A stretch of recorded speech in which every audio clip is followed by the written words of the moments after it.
Okay, I think we'll get started. This is an awesome subject. So hi everyone, thank you for joining us to talk about React and Drupal. Today's focus on the session will really be all about, UX. So we're going to try to keep it a little bit more high level, not quite as technical, but I do have some technical resources in here if you'd like.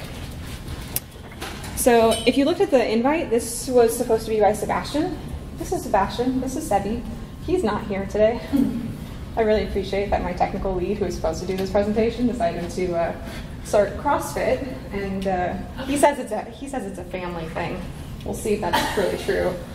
He also told me he didn't show up on Friday because he was sick. But Sebi is he's our senior software developer. He is really the core of our Drupal practice at Melt Media. And he's my mentor. He's been my mentor throughout Drupal for the last about year and a half. And he's taught me Drupal, he taught me React. So we'll see how good of a job he did, whether or not I can actually give this session. And then this is me. I run the business analyst group over at Melt Media. See a few familiar faces from yesterday to pitch on that. But what's cool about being a BA is I actually have this cool balance between the UX and the users and the kind of technical side of things. So I'm obviously naturally a pretty big fan of React because I think it kind of connects both of those. Oh. Okay.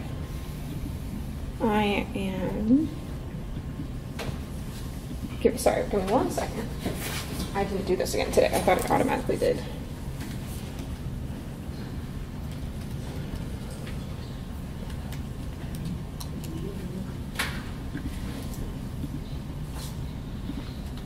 Okay.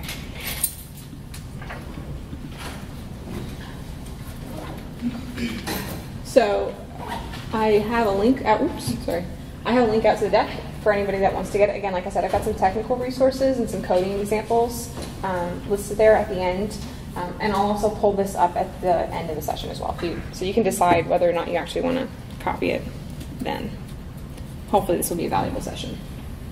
So what we're going to talk about today, what are we trying to solve? This is, like I said, a UX session, so we're really considering the end user and how to make Drupal a little bit better, not just for the end user who's on our site, but also for our client who's going to be using this as a CMS. So we're also going to talk about what React is, what you need to know about it, and then how we actually incorporate that into Drupal land. So let's start. Let's jump right in. What are we trying to solve? So there are a lot of UX challenges in Drupal. This is a screen grab of a Drupal 8 instance that we have. You have your sections in accordions on the side. You have your tabs across the top. You add multiple sections. Has anyone ever tried to explain this to a new client or new content author that's never seen Drupal before? Because I'd love to know how that conversation went. Typically when I show this to a client, their response is, can you build me something custom? And that's almost always what we end up having to do, is trying to tweak this in some way that is actually usable for our clients. So it's not intuitive. There's a lot of challenges that we face from a user. We typically have to train whoever it is that we're training or that we're handing this off to. We have to explain to them what things are. That's typically a pretty bad sign of poor UX. It can be really confusing to have to navigate through things, particularly even if you're trying to edit something and you're looking at the screen on Drupal and you say, oh, I have this misspelling in this one place. And then to go into this nested feature and try to find that one section under that one tab with that one accordion where it's even at. I've put some of these together and having to go in and edit it, I'm like, I have no idea where I put it. And you have to just expand everything and click through everything. And so it's, just poor usability overall. But it's Drupal, and I love Drupal, so I appreciate it. But there's an opportunity to make this better, and we did. So we have this custom UI that we built out. Here what we're seeing are toolbars on either side and a canvas in the middle. And so let's talk about why this is actually beneficial. And this is all React-based, obviously, for this session. So standard iconography, I know that if I click on this little guy down here with the upward arrow, that section's going to expand. And I know that if I click on the little checkbox over there, that means I'm engaging that piece, right? So there's standard iconography. There's pieces that users are just used to seeing and just intuitively know what it's going to do. And because we have this canvas right here in the middle, as soon as I do something, I can actually see what's happening. So I just dragged my element or my block or updated my region, and now on my screen I can visibly see exactly what I did. I don't have to save, go out, or preview and then come back in. It's all right there for me from the get-go. So it's that like instant gratification that we love. And then maybe I dragged something into a container that I didn't need to. I can just grab it and then drop it into a different container. So I can actually interact with the display directly versus having to add a new section and the typical standard Drupal stuff that we normally do. Okay, so that's what React does, but that's what we did with React, but what is it? What is React for Reels? So at a super high level, it is an open source JavaScript library. It's pretty flexible. It was developed by Facebook for all sorts of fun reasons that they're using it in the Instagram family. But because it's open source, it's also maintained by not only the two of them, but also open community. And a lot of different companies are using it. Imager, Feedly, Airbnb. We'll talk through some examples in a second. But the idea really is you can use this for small projects or big projects. And the idea is that you just use this in order to, you use React in order to render or re-render pieces of your page instead of redoing the whole page, right? So you can take a little block or a little region, something that your user is interacting with, and have it updated with this little piece of code snippet from React. So there's a lot of information out there as to what exactly React is. Like I said, that's pretty high level. But the key takeaways that I think you need to know: it's a JavaScript library. You are only rendering part of the page or parts of the page. You're not doing the whole page, so there's a performance benefit there. And it's ideal for things when you're trying to query databases and whatnot for performance. And it's flexible, it's scalable, and it's really fast, so it's helpful. So that all means better performance, which means a better user experience. Okay, so you've actually already been interacting with React a lot. I gave you an example of what we did, but let's talk about ways that you probably have already used it. So Facebook, obviously, I already kind of mentioned that. They created it, so we would hope that they're using it. Now, I would venture to guess that this might be where the name came from. I haven't actually done enough research to find it, but when you add a reaction to a story, I'm not as familiar with Facebook as I probably should be, but your friend posts something and you want to add a reaction, that little piece there and the counter and all of that is React. And essentially anytime that you're really engaging and you're having parts of your screen reappear, that's a React functionality. And then obviously, sister company Instagram uses it. They're using it to re-render and to pull up not only these images that are related to whatever it is that we're talking about, but if I'm navigating things around, and I'm engaging in any of these top sections here, all of my pieces within that view are updating. So if I change my, my pin, which I just realized what that name was. Can anybody pronounce that? Does anybody even know what that is? It's a real thing? Which one? This chef. It's in Morocco, so it could be anything. Okay. Presumably that's a real location. I'll have to talk with my marketing guy later. But if I move that pin, if I were to do a different search there, all of these images would then be replaced based off of what I engaged with, what my user experience was, or my user interaction was. So I was checking out Airbnb. I'm a big fan of this site, and I think almost the whole entire site is React. I couldn't actually find non-React components.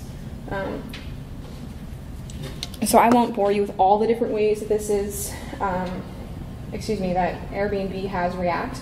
But as you see here, my user is engaging in some way, and as a result of that, the view and the pages that you're looking at are updating. So as I move this map around, the available rentals are updating. That's all React. My whole page isn't updating, it's just that one piece.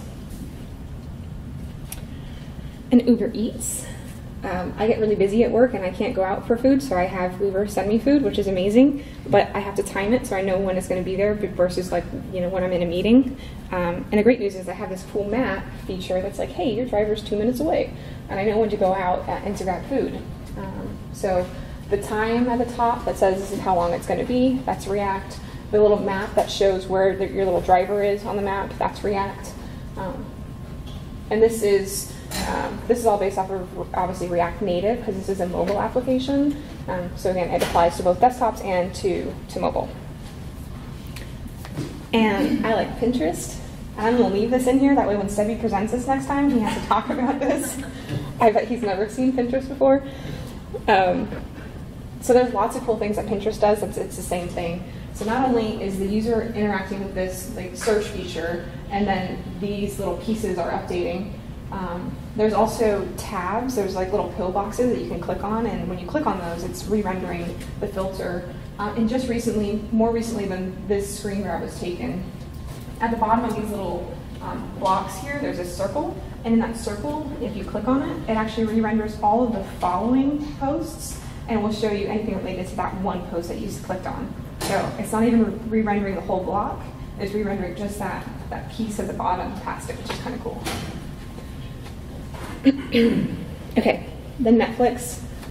I'm sure every one of you is a big pinner and you all use Pinterest, but if you don't, I'm sure you at least use Netflix.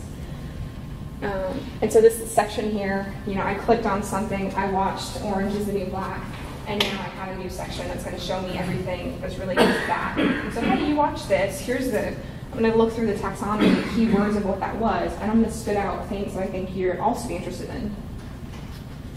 So that's a fun one. And there's a ton more. Reddit is a favorite, PayPal, Periscope. We have most the Atlassian thing. I think almost all of their platform has React in some capacity. Salesforce. Okay, so I'm sure you guys are experts now at spotting React. You understand how it works. We're just re-rendering a piece based off of some kind of user engagement. But let's actually dive into React basics. So this is a component. If on Facebook they have this awesome resource library, this whole section that I pretty much used to teach myself React when I couldn't understand what Sebi was trying to explain to me, or when he was at this level and I was still here trying to work my way up there. So I have a link out to that article that's really helpful. It kind of breaks down not only how a component is built, which is what we're looking at, but the actual coding for it too. So that's a little bit more technical. But in this example, what we're looking at is this top section with the search bar and the checkbox is our user engagement piece. And this block here is re-rendering based off of how my user is engaging in that piece. And then the red is things that are sold out or that are not currently in stock. So let's break that down a little bit more. And so the whole green box, so again, the blue box is what the user is engaging in. The whole green box is your block that's going to re-render. And then each one of these sections inside, so you have your category name in this blue, and then red are the individual pieces that tie into that category. And then if I check if I search, obviously things will update. Then if I check that box, these red out-of-stock pieces will go away. So in summary, this is essentially, this one component is actually 5. And if I'm doing code, if I'm trying to maintain this, I can go into this red piece and I can say, you know what, I actually don't just want the category name, or the product name and the product amount. I want to show an inventory number, and so I can add that piece and it will automatically re-render with that information. Or maybe I expanded my my product offering, and this is no longer just electronics, it's something else. I can go in here and change that, and it will obviously plug everything else in accordingly. And we do that with JSX, and that's the language that we're using in React. JSX is actually just JS and XML with XML syntax. So this is a breakdown of JSX here on the top versus JS on the bottom. And so you can see this weird HTML piece in here. This is saving me from having to retype all my HTML or reference it separately, like I would do down here. So I don't have to do a return and create with all this oh, hello world and brackets or in quotes. I can put it all up here directly. So this is a hello world example. It's not a big crazy one, but the amount of code that is different is pretty substantial. So you can imagine when I'm building out this crazy interactive component that's doing a bunch, this JSX is obviously going to be much easier to read, and that means a lot easier to do code review on as well. Is that lower example actually a valid way to do it, just without using JSX? Yes, you can in fact do that. Okay. And so if you're doing a really simple React component, and you're working with a team that maybe isn't familiar with React and isn't familiar with JSX, you could in fact do that. By using React JSX, what's going to end up happening is you'll use a bundler and you'll take all of your little components and you'll spit it out into one JS, but I'll talk about that in a minute. Make sure I didn't miss anything there. Okay. Okay, so now we know that React is a JS library. We know how to leverage it for better UX and to spot it in things that we're interacting with. And we understand how we can build out a component and what a component actually means. But how does that work in Drupal? So it's essentially lipstick. Give me 1 second. That's the way I would say it. I doubt Sebi would say it the same way. So essentially all that you're doing is you're taking your React component and you're embedding it and you're slapping it right on top of Drupal. So Drupal core and Drupal is still going to function the same way. You're still going to build your pages out the same way. And just whatever piece that you want to re-render and you want to have that engagement with the user and have that performance and that functionality, you'll just stick the React piece in on top of that. So that's in high level, but I just talked about having having that handler. So let's look at what that actually means. So we're going to go and we're going to go build out all of our JSX, all of our stuff in React. We're going to build out our components. They'll all be modular. They'll all be split out. You'll have all these pieces that may or may not be interacting with one another. And then what you're going to do is you're going to use some kind of bundler, like we use Webpack. That's probably our favorite. I think there are a few other ones out there that you could use. And what Webpack is going to do is it's going to take all those modules that you have, all those different pieces, it's going to put it all together, and it's going to create a JS file that Drupal can read. And then that JS file syncs up with Drupal, and you have a pretty picture and a pretty site. Okay. So this is a little bit more technical, but let's talk about what that's actually happening, what's actually happening when we're looking at a React piece. So on the top you have your virtual DOM, and on the bottom you have your browser DOM. Does everybody know DOM? Yeah? No? Maybe? So DOM, it's just so DOM is the document object model, and that's essentially just how it's the tree that constructs your page, and it's all these little pieces that make it up. So in this instance, you have your top level, you have these parent pieces, you have the children pieces that relate to that, okay? I won't go too technical, we'll just leave it at that. So what's happening is my user, up on the top, this is React, this is virtual DOM, my user is interacting with that first parent piece, that red dot. And that red dot comes over here and it says, well, if you change me up here, so let's use Pinterest as an example. So if I change my search feature, that means that everything, all the page listed beneath it has to update based off of what I put up there. Nothing else on this page is going to change. It's just that one piece that's touching it. And so when I come over here, now my state has changed. I'm re-rendering not just the top piece, but the bottom piece. And then what I'm saying to my browser DOM is, hey, we didn't touch you anywhere here because we didn't have to. But now that we have this new page re-rendered, this is what your tree looks like now. Does that make sense? So I'm going to tell Sebi it was a success. I was able to explain that, so we're good. Okay. So, quick recap to get us where we are now. A lot of companies are using JS. We understand we're going to take something JSX, we're going to bundle it, we're going to spit it out into this React piece that can now hook up with Drupal. We know how it affects the DOM. And that's all good, but what does this actually mean? And you asked me earlier, you said you wanted like an example of standard Drupal web form and something else. So I actually have that. I was intuitive. I knew you were going to be here and ask me that. Okay, so this is a real life client. This is a real request that we had. It's a healthcare client that we have that said, we want somebody to be able to come to our site and request a quote. And so we need to collect all this information about what they're interested in, this parent-child relationship, and send us some general information and spit it all out in this form. So this is what it would look like with Drupal web form. So let me walk you through this a little bit, just as a user would. So I come over here, and I'm going to select my parent piece. Okay, so I'm going to select ultrasound. Okay, now I'm going to come over here, and I got to scroll down to my ultrasound piece, and I've got to find what exam I want. Okay, but I also need something else. I'm going to come back over here to this one, and I'm going to, maybe I'm going to add an x-ray. I need an ultrasound and an x-ray. So I'm going to click x-ray. So I got to come back over to this spot.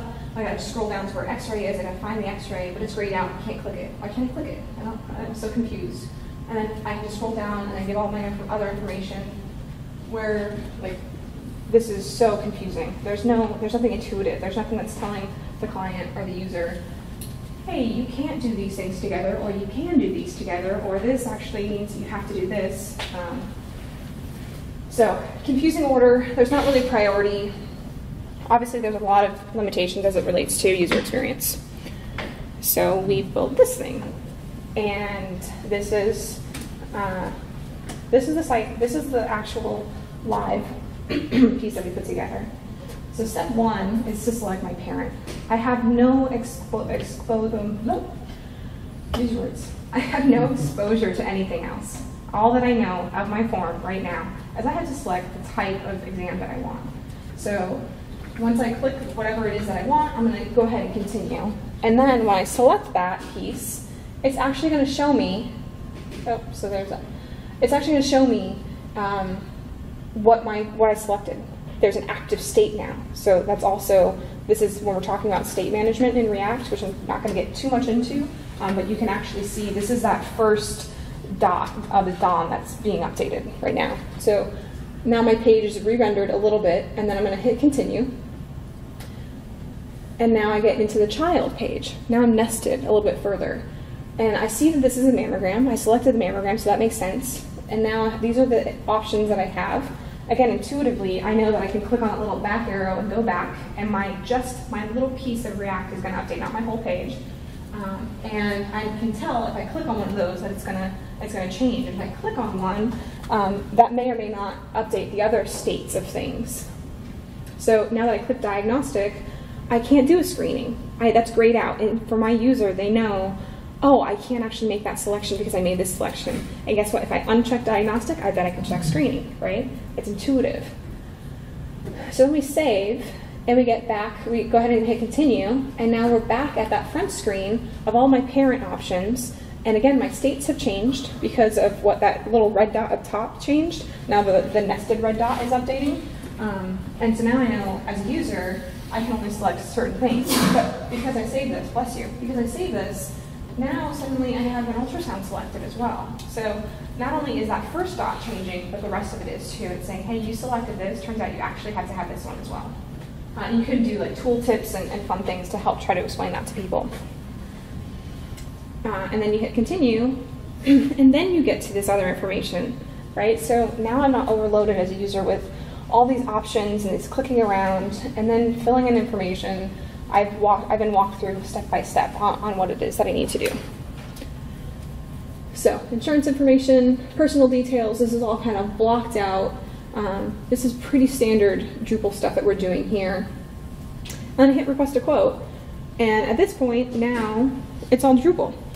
So I only used React to actually get the information that I needed, put together, and then give it back to Drupal. And Drupal's going to do what it normally does with its web form. So it's just a piece that's kind of nested on top of that web form. Does that make sense? Yes? Just to make sure I'm following correctly on React versus Drupal, everything they submitted in the form is pretty much entirely in their DOM, so there's no security concerns because it then moves on to Drupal to take care of for protection. That's a good question. Drupal would be all alternative be? I'm just trying to make sure I'm following. Like, if they, as they're getting continued, it doesn't store it server side, it only stores it client side. Right. It's all going server side eventually. Mm-hmm. Right, Very but less. server side from React is, then we need to rely on React for the security side, whereas Drupal has a lot of built-in security and stuff like that. Right. For it. So in this example that I just used, this is, let me go back one. This is a healthcare site that we use, Drupal for. We use Drupal with, we understand the HIPAA relationship here, which is helpful. We also have a special server that it's sitting on, if I recall correctly, with Acquia. So me personally, and with my company, Melt Media, we typically err on the side of caution, and we'll usually make all efforts to assume that it's HIPAA and that it's potentially being exposed. So we would probably we would go the extra step to protect it. But I think what you're saying is correct. Okay. If that could be a more ambiguous answer. I'm trying to make sure I understand React with those. Yeah. So am I, so that's good news. Okay. So that was a lot of information. Hopefully it made sense, but let's kind of just talk through what that actually meant. So I'm going to do a fun little, I like Westerns. I should have been born, I don't know, like 30 years earlier. So let's talk about the good. What do we like about Drupal and React together, and what do we like specifically about React and how it's helping make a better UX? So not only is it the end user is going to enjoy it more, it's also something that we can use on the client side of the things, on the back end of the CMS. But it's also better performance for your end user, particularly when we're querying databases. I think Pinterest and Netflix, that was the sole reason that they used React, was for that performance issue or performance feature as it relates to querying databases. And the reusability and portability, because remember we saw those little blocks of code, all those little components, those are each its own piece. And so to be able to update my code when a client changes their mind or when I need to do something differently, I can just go into that particular JSX file and that particular piece and update just that thing without having to go through all of my code or update all my different relationships. And then refactorability, so again, I can use that same snippet of code in different places as I need it, so that's helpful. Maintainable, again, because it's these broken down, it's more maintainable and something that you can easily share with others and kind of, dealing with components is better. And if I can learn it, I feel like anybody can learn it. So I feel like the barrier of entry is pretty low. But let's talk about the bad. Because I didn't know most coding. So for me, I didn't have an issue with understanding JS versus JSX. Some people do. Some people don't like it. Some people say, can I just write this in JS? And some people do actually write all of their React in JS, and it works. The states piece, which I just barely touched on, I don't want to get too detailed because that can get a little bit confusing. I do have some resources in here that talk about it. But understanding how I'm changing my states can get confusing. So for example, we would never want to query the browser DOM, have jQuery in there, because that's not allowing the virtual DOM and the query that we're doing up there from what the client is interacting with to update. So there's certain state issues that people, there's a learning curve there. And there's a whole slew of opinions around how CSS is handled. I'm not a front-end developer. I'm not going to open up that can of worms today, so we'll just leave that one. And the ugly. I couldn't actually think of ugly, but you can't have the good and the bad without the ugly, so we're going to fake it. So the ugly is the non-React. I don't know, the web form that we had originally was probably the ugly. The other piece to note is when we're debugging, it's different debugging process for React than it is for Drupal. So if we're in Drupal, we're in a site, we're trying to debug it, that's all good, but the moment that you interact with React and you have a React component slapped on top of it, now it's going to be a little bit different. You have to go actually debug that separately. So that's the ugly part, I guess. But there's also too much of a good thing. I love React, but I think when Sebi gives this presentation, he says things like, React is awesome, but don't go tattoo a React logo on your baby. which is probably not appropriate for most people. I would say it as, don't take a sledgehammer to hang a picture, right? If you need a regular hammer, use a regular hammer. So if you have something that is not always re-rendering, is not something that you're changing a lot, don't use React. It doesn't make sense to you. But if you have something where you're querying a database, where you're needing that support, that performance, use it. If you're doing something that is consistently changing and updating, use React. It's just going to be a little bit sexier. Okay, I know I talk fast. I'm sure I just... Presumably you don't have any questions, but let's hear them. And I'll do my best to try to answer. Time's up, gotta go. Yes, sir. Yeah, so I understand your form has two parts, right? The React part and the second part is the web form, right? Mm-hmm. So after the user is done with the React part, that information is stored in a hidden field in the web form?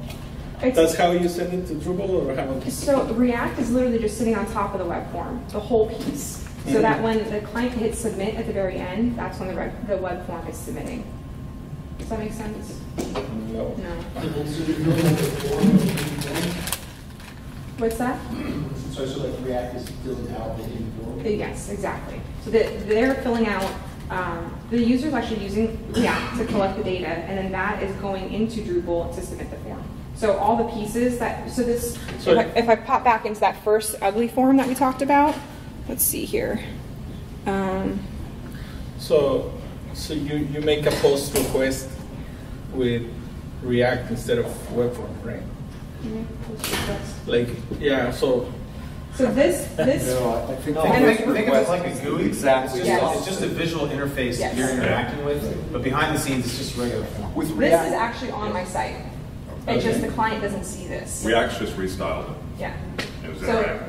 there's just something over this that the person is using to select buttons. And when that person clicks ultrasound, the web form updates with ultrasound. And when the client hits whatever it is, it's updating on the site. okay. Good. You scared me. That was a technical question. Am I going to trust you on this one? Let's hear what you have to say. You have a question? well, it seems like when you're designing this portion, if you know that you're going to be using React, you might actually jam it up with a lot more stuff, give less concern about formatting, knowing that, in fact. Yeah. So actually, backloading it with a lot more data here, because you know you're going to massage that in a presentation style that's going to make it more manageable for the user down the road. Yeah. But you run the risk then of, again, that's going to make debugging complex. It is. And it's going to make a lot of JSX files. You're going to have different components based on how complex you build it out. So the more, so we talked earlier about just using JS, and you can, but the more, when you're using JSX, the more components that you have, now you're kind of forced to use JSX, and you're forced to use a bundler to put all that together. And I don't know what mechanism you're using to build these JSX objects. I mean, it seems like, for instance, you've got the tiles that you were showing before with the count underneath the bottom. I mean, is there a developer's interface for creating those? No, he's just coding it. He's literally just writing JavaScript code. Yep. And We just had React is not like super friendly looking code. yeah, that was part of the ugly. So if the user requires another checkbox, you need to code everything. Like create a new component and embed it in there. Well, what you could do is, so if I needed to add another piece here, so say these are my parent pieces, I could just add another one. I would go find my parent, file and add it. You can also, instead of hard coding and stuff, you can actually link it up to like a CRM, so you can actually pull data in as well, which is an example that they use on Facebook. So if anybody has to pull in data from like a Salesforce or something to help figure out what these forms are, and then have the client manage that data on that end. So if they add another parent exam or parent type in CRM or in Salesforce, this would automatically update because of that. We'll just have an API set up. Okay. Yes. So this is very cool because I actually was walking in thinking you were going to be talking about the UX of building like a fully decoupled Drupal front end on top of Drupal as just an API. Yeah. So the idea of using React just to like enhance certain Pieces. UX pieces is pretty cool. I was very intrigued though by your replacement admin UI at the beginning. Can you Yeah. talk more about that and how you guys developed that? And, like, is it fully featured, and are you giving that out or including that with all of your client projects? And where can I download the code? So lots of questions. This right now is my baby. This is probably my favorite thing on our entire line of business. We've done some really cool things. We've done a lot of custom work on the admin UI side for most of our clients because the people that we're working with don't know Drupal. They're not tech people. They're mostly just content authors. So we've done some cool things, and after hearing enough from all of our different clients on what works and what doesn't work and what they like, and then having enough conversations with my designers, which make me pull my hair out sometimes because they have so many ideas. I'm like, I can't put all that into one thing. So this is actually a prototype that we're building, that we just built with my UX designer that's leading the charge of my Drupal project, and Sebastian, the guy that was supposed to be here to talk about this today. So this is something that we'll release out as open source. We'll put it out there. So once we have it, we'll definitely share it and hopefully solicit feedback to make it better, because we're kind of going based off of what we're interacting with our clients. And I'm sure there's other types of clients that have different reactions. Is your goal to make it something really tightly focused on content editors, or to make a fully fledged React-enabled admin UI? So this piece, this is one screen of our UI. The way that we have it, just to walk you through the kind of workflow that it's supposed to, what we'll actually end up having, is based on who you are that's logging in, if you have a role, right? So if I'm a site admin, I'll probably have all of Drupal out of the box, and I can just navigate to the screen to make edits. As maybe a content author, I only ever add a blog, or I only ever edit like an event. When I actually log into my site, I don't see any of Drupal. All I'll see is just a landing page with quick jump links that say edit content. So I don't have to go to manage and add content and go here and do that and now expand this stuff out. I'll come right into this page. This is also ideal for designers, right? And site builders and themers. And so the idea here, what you don't see on this side, so you have your style up there, which allows me, there's like all sorts of configuration. So if I'm adding an element, or we're using atomic design, so you can add a button or text or whatever, as I put something onto this page, when I click on that or I add it, I now have configuration options on the side, so I can go update it. So as a content author, I can do that, or as a designer or a themer, I can do that. But then I also have this content section, so I can actually on screen update. Instead of saying we live to make great experiences, I need to update that, and I can automatically do that from here. And there's also animation control and a layer list to manage modals. So it is my baby. Pretty sweet. This is why I had to learn React, because I wanted to understand what the hell everybody was talking about. Does that answer your Are question? you going to have a working demo? I Show it. You should show it. He's trying to. I know better than to do live demos of these things. Half of the sessions I attended this year at DrupalCon, they're like, I'm going to pull up this live demo, and every time it failed. So I've got follow it. the like Melt Media Twitter account if we want to know when this is going to Yeah. streets as an open source. Absolutely. Have that, or we also have a newsletter we'll send out as well, so you can go onto our site. You can grab one of my cards, you can reach out to me. You can follow me on Twitter, because like I said, I will be talking about this a lot. I'm really excited for this to roll out. So at the moment, I think we're saying end of July, it should be ready to go. It's very soon. Assuming. Okay. Any other questions? This follows the same methodology outlined for the end users that you did later. So it's basically the Drupal PHP big template for the data entry form, and then just React on top. It is, yeah. So we're actually leveraging, like if you look at the publish, if you look at these features, it's kind of hard to tell in the screenshot, but we're just pulling in standard Drupal stuff.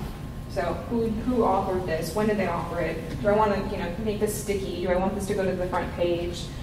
We're pulling in most of all of what we're already using in Drupal. We're just making it a little bit easier to actually navigate through without having to be a Drupal expert. How have you implemented React.js in your project? How have I implemented? Yeah, like a library or a line in package.json, or how do you handle using? Yeah, so we typically just have its own file folder within.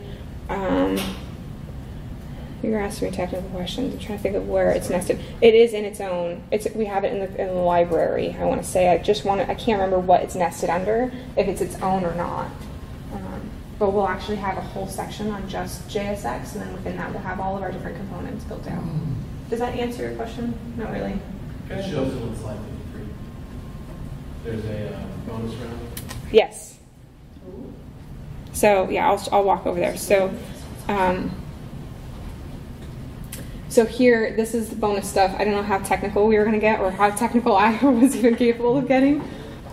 So we have, I did in the session, we said that we were going to submit 7 and 8 examples. So in this instance, this is a React component example that's nested here. Is this helpful for what you're asking, or no? You're asking where it lives in the code, right? React. That's an example of using React. You're asking where it lives in the code? Yeah, I'm asking how you install React to Drupal. Oh, how you install it? Yeah, oh. by using just a CDN file somewhere in the index HTML, or have a folder in sites/all/libraries. Or Yeah, so what I did was I actually just downloaded Webpack, and it came with it already, and then I just built out, because I already have that code now, I just built out and referenced it in my my Drupal core, my code. Is that answer? No. So Drupal template then referenced, or is it registered with Drupal through a module or a library? No, it's you just as soon as you download it, that's all that you need. It's pretty straightforward. If I can do it, unless I did it wrong, but no, I literally just downloaded Webpack, and then I had everything there. And you can do it from the command line or from within Drupal, or build it out and then pull it in. So, in some instances, I actually would start building it out in CodePen just to see that I was doing it right, and then I'd copy it all in and save it into my dev desktop. Was there another question?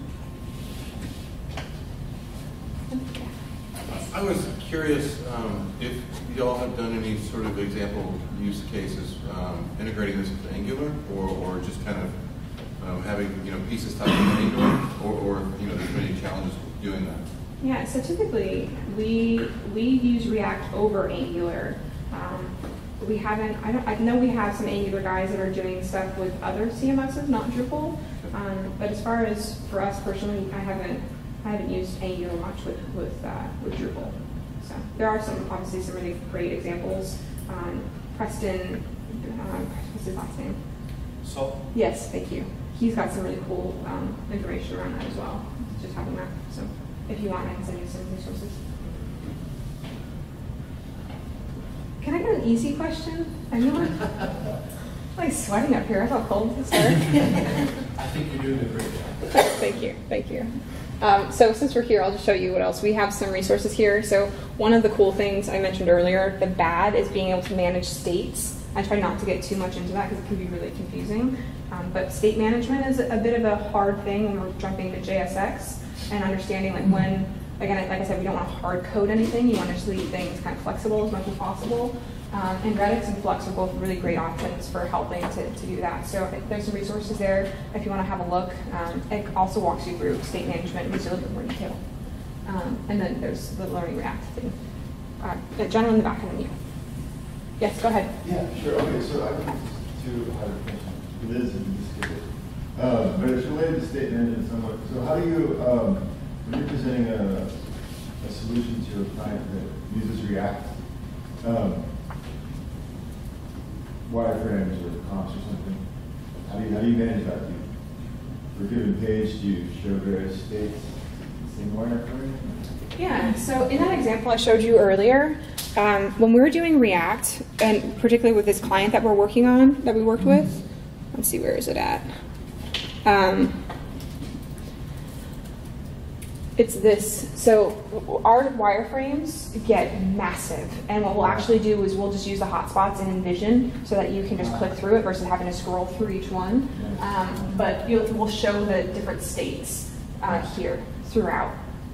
Okay. And then if there's like a tooltip, we talked about that, we would have it, if you hover over it, it would show, or if you click on it, it shows the hover state, and things like that. So we'll actually make it a little bit more engaging. That way, instead of somebody just scrolling through 100 wires, sometimes it gets really So a tool like Envision would be really helpful in that case. Yeah, we love Envision. We also couple, this is more recently, we started coupling Sketch with Framer to actually use prototypes, which is pretty cool too. So my designer can go in and update things, or develop out their wires or their visual comps in Sketch, and then you can upload it right into Framer, and then just add a little bit of code to make it interactive. Great. What was your question? Other than forms for like a helping client or for this client, is there any other standard feature that you would typically build for clients that you're starting to see React being a really good option for kind of reimagining those features? I personally haven't done any yet. What I would think of, just based off of my just using React in different settings, really anytime that we're doing some kind of user engagement where they're filtering or so in this example, the healthcare example, if I'm looking for a doctor and I type in, VO, I expect Borromeo to pop up, right? Or somebody else with VO to pop up. Okay. But things like that, where you're actually, or you're clicking on some kind of pill filter or something like that. Anytime that states are rendering or changing pretty frequently and popping in now, where I didn't mean BOR, I just meant BORR or BO or whatever. I gotta stop using that example. It's a terrible one.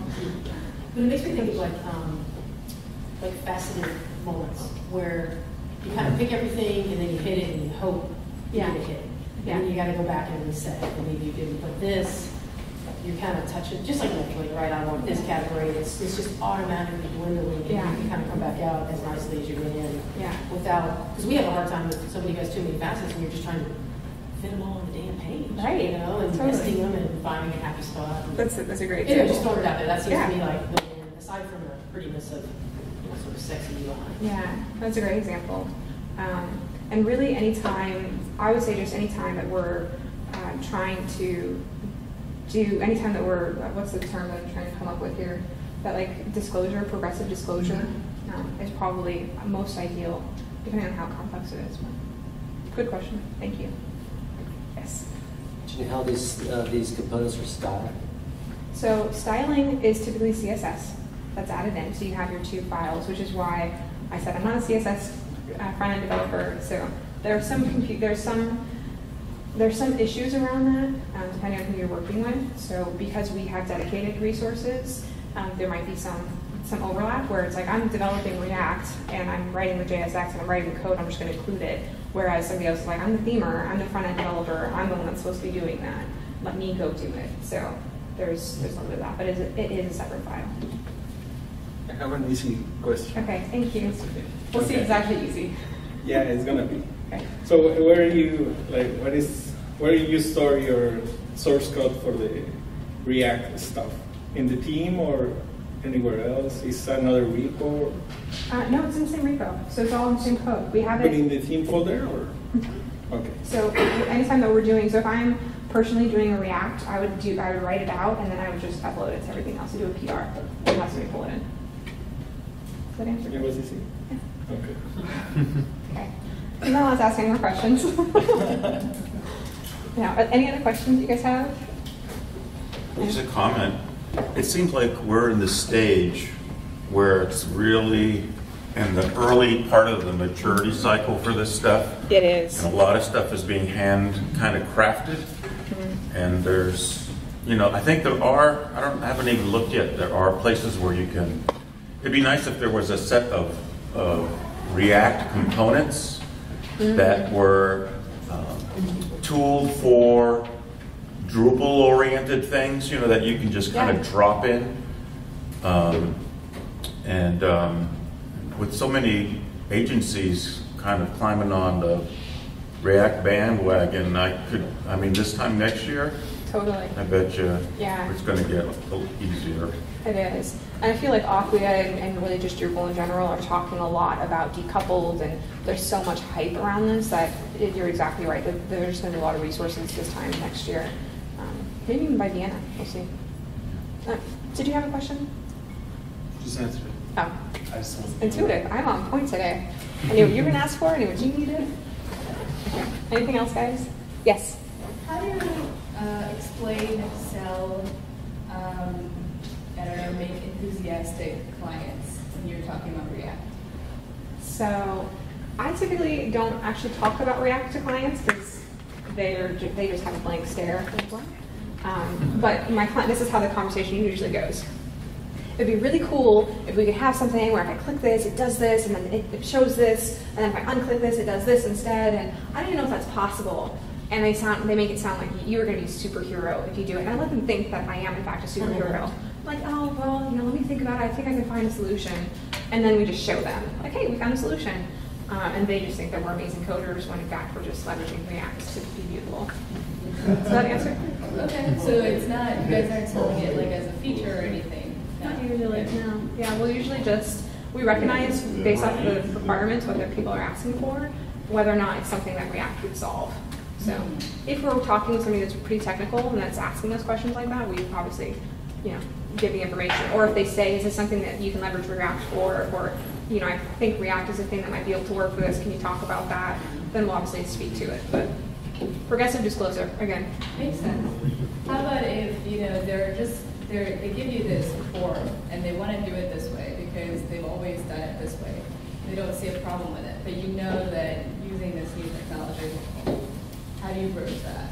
So typically, if somebody says to us, like, this is how we want it to be done, we typically try, this is part of the requirements talk that we had yesterday, right, where we'll typically try to get them to understand not just what it is that you're asking, but why you're asking. And so we might do things like actually just put wires or a prototype together to show them.